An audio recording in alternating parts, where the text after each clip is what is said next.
So after waiting a long time, the Red Alert 3 modding community finally gets the chance to play the biggest mod projects for Red Alert 3 ever, General's Evolution.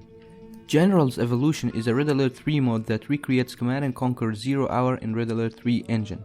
Now this idea sounds great, and the execution is even better. As we speak, the first beta release is not even a week old by the time I am making this video. Even though this beta release don't have everything yet, it still has enough for you to have an amazing experience playing 0 hours in Red Alert 3.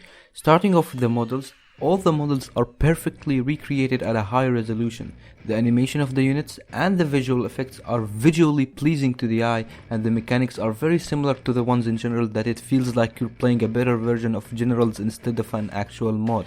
So just like any mod, you launch the game, choose scrimmage, pick a team and an opponent of your choosing. Once you start the game, they will ask you to choose your general. Unfortunately, this option does nothing with this release of the mod, but obviously we will get an update to that, so that in the future it will allow us to have more variation of units and diversifying the gameplay.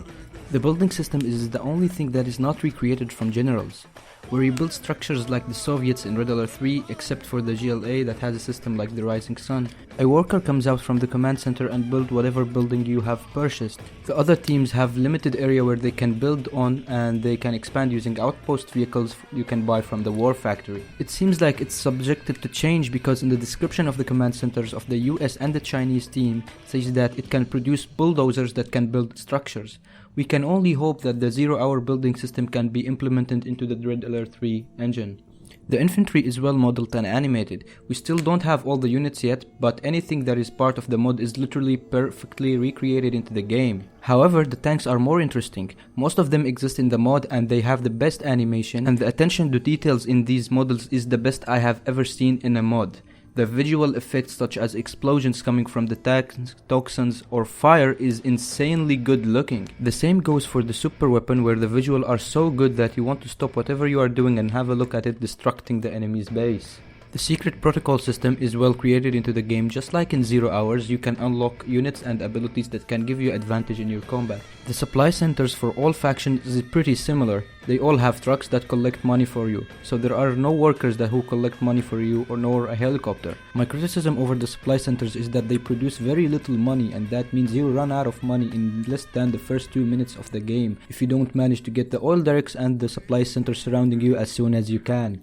The buildings that give you passive income, such as the black market, supply drop and the internet center for the GLA, USA and China respectively, have some issues. The black market works perfectly fine, just like how you remember it from the Generals, but the supply drops is still incomplete as it works like an oil derrick instead of getting you a good amount of money every now and then. The internet center does not require any hackers, and most importantly, I don't know why we are limited to build only 3 of them when money is really important in mid to late game. I also have criticism for the AI. Now, I understand this is the first beta release of the mod and things will improve soon, but in every match the AI either barely attacks or just send you an army every minute, despite the enemy being from the same faction, same general and the same difficulty.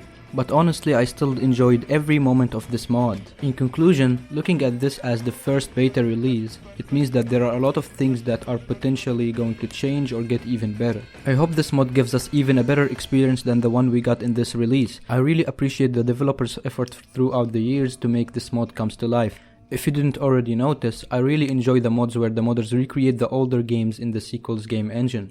I really can't wait to see what the future holds back for these amazing mods. We can only wait, and hopefully I will be there to update you. And that will be it for today's video. I hope you guys enjoyed it. If you like it, leave a like. If you dislike it, leave a dislike. Tell me what do you think and consider subscribing, and I'll see you guys in the next one.